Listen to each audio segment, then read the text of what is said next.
Let's say China. China. China. China. China. China. China. China. There are no storm movers, and you can actually see Russia from land here in Alaska. You go over to China.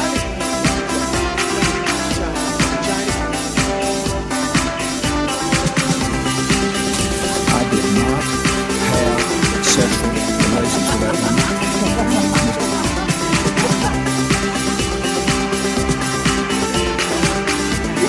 Trump statement, tweeting out insults to Angela Merkel. What's he doing? Ladies and gentlemen, please welcome your host. Yes.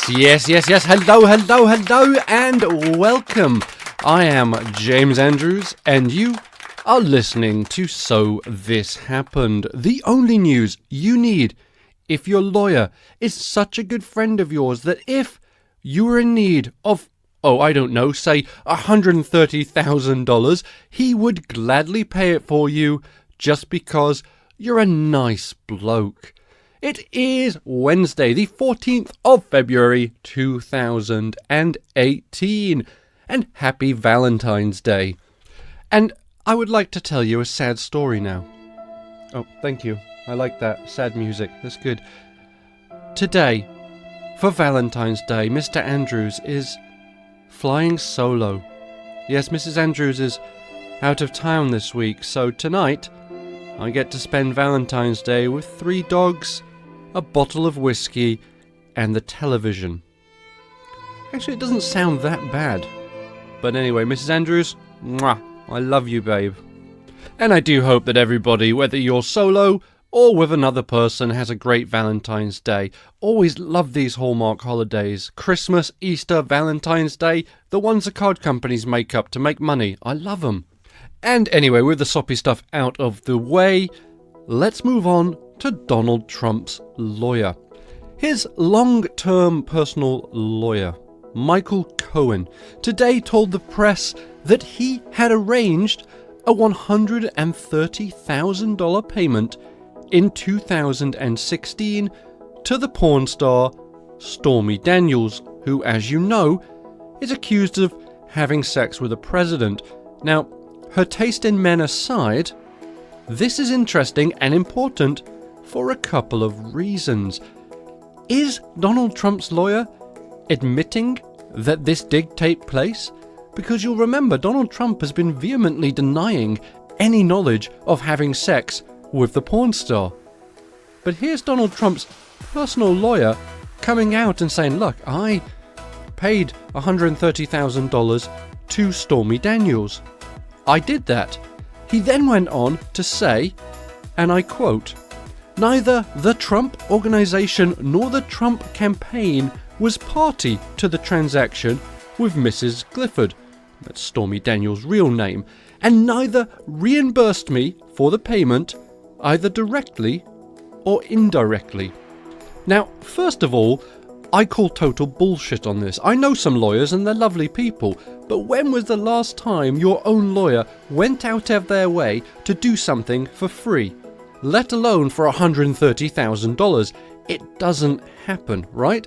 So right there, I'm a little dubious of this story, but more interestingly than that, has Mr. Cohen just perhaps unknowingly made a way for Stormy Daniels to come forward and tell her side of the story? She was saying earlier that she couldn't possibly comment on anything because it would be a breach of contract, but now it appears that Mr. Cohen has breached that contract by saying, yes, I made a payment to Stormy Daniels. So is now she able to talk about this? She seems to think yes. Apparently she has been telling friends and certain people in the press that this now breaks the contract that they had, and she'll be able to spill the beans about Donald Trump and his little widget.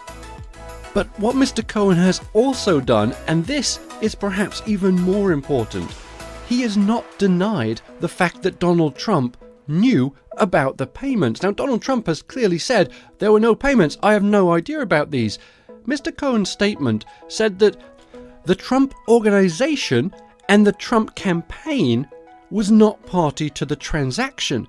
but he does not explicitly state that Mr. Trump himself was not party to the transaction. Now, I realise these are all words, but remember, Mr. Cohen is a lawyer, and if one thing lawyers are absolutely very, very, very careful about is how they word statements, because they know that it can come back and bite you in the arse later.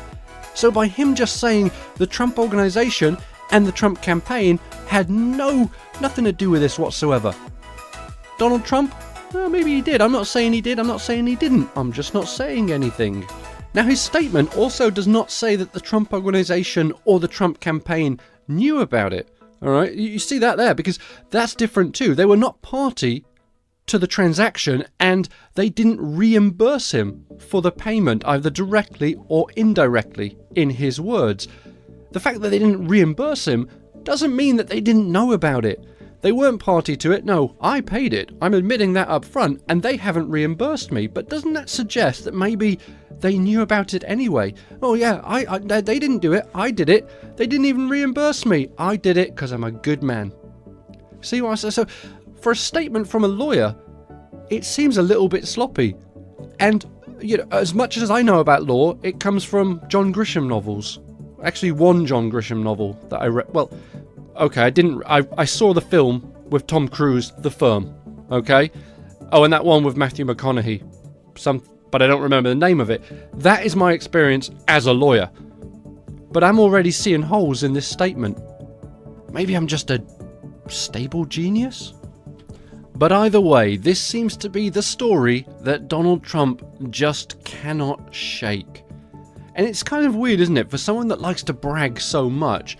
You would think if he got to bed a porn star, he'd be all over it, wouldn't he? Yeah, I fucked her. But of course he can't say that, because then Melania would be like, Donald, I'm going back to that fucking hotel. And speaking of Melania, and, well, more specifically, Melania's parents. They live in the US. They are an integral part of helping to raise Barron, apparently. But some questions have been raised recently about just how are Melania's parents in the United States? How are they living here legally? Is it perhaps through something that Donald Trump has been trying to get rid of? Now, the White House has refused to explain the immigration status of the First Lady's parents, but Donald Trump has been very vocal about his thoughts on immigration. If we don't change the legislation, if we don't get rid of these loopholes where killers are allowed to come into our country and continue to kill gang members, and we're just talking about MS-13, there are many gang members that we don't even mention. If we don't change it, let's have a shutdown. We'll do a shutdown, and it's worth it for our country.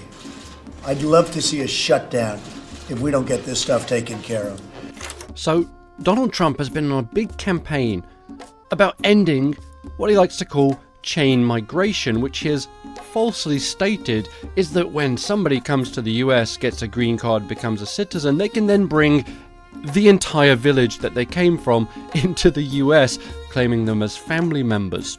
So there are two possibilities for Melania's parents, and both of them prove politically problematic for Donald Trump and the administration. They could be here on an IR5 visa.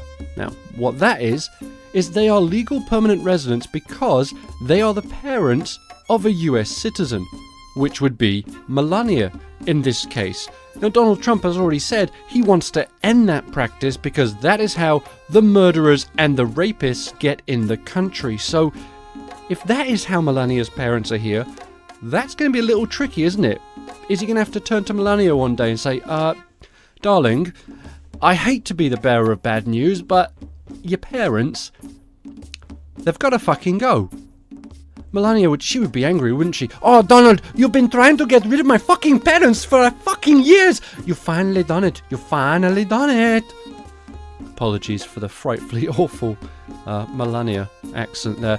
Now, the other possibility, which would also be problematic for Donald Trump, is that Melania's parents are here on extended tourist visas, which are, well, exactly as they sound. It allows you to stay here for a prolonged period of time as a tourist.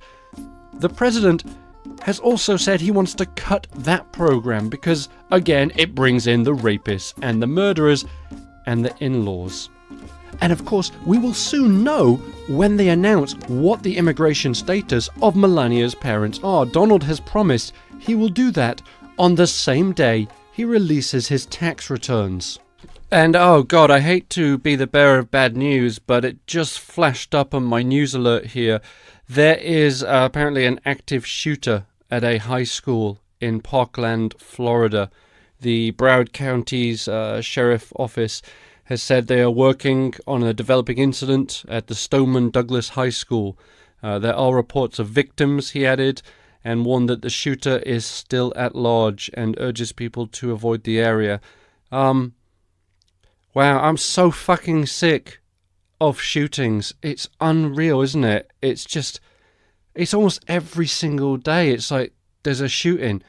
I mean, thoughts and good vibes to everyone down there, man. This is, if anything develops before we finish recording, I'll bring it to you. But everyone keep these people in your thoughts, man. That is fucked up. And wow, that just, well, that kills the whole role of the show, doesn't it? That is just, I hate it. It just makes me sick to my stomach. It really does. And the fact that the politicians just will do nothing about it, they just go, no, it's not a gun issue. It's a mental health. It's a fucking gun issue, isn't it? Right? I mean, there's a man in Florida right now as I'm speaking with a fucking gun shooting people. You're going to tell me that has nothing to do with guns? You're fucking smoking crack. I'm sorry, but if that's the way you think about this, oh, but James, only bad people do bad things. Now, yeah, but if you don't have a fucking gun, you can't do that much bad. I'm sorry, it just really it puts a knot in my stomach. It really, really does. Well, I was going to go on to talk about how Elizabeth Warren has finally stood up to Donald Trump for calling her Pocahontas all this time, but it seems so fucking stupid at this point, doesn't it? We all know that Trump's just an idiot, and I'm sorry, that really got to me. It's really bothering me. So I think, just on that really sour note, I'm just going to end the show. I apologise. We had lots more fun things to do, and I was going to tell you some Valentine's Day jokes, which I thought were really funny, but they're just not going to be funny now. So, listen, we'll do this all over again on Friday. You can always continue this conversation on Twitter if you'd like to, and go to our, fuck it, never mind. Thoughts and prayers, if you pray, to everybody down there in Florida, and hopefully this is not as bad as it potentially could be. So everyone have a great night, okay? Happy Valentine's Day. Bye-bye.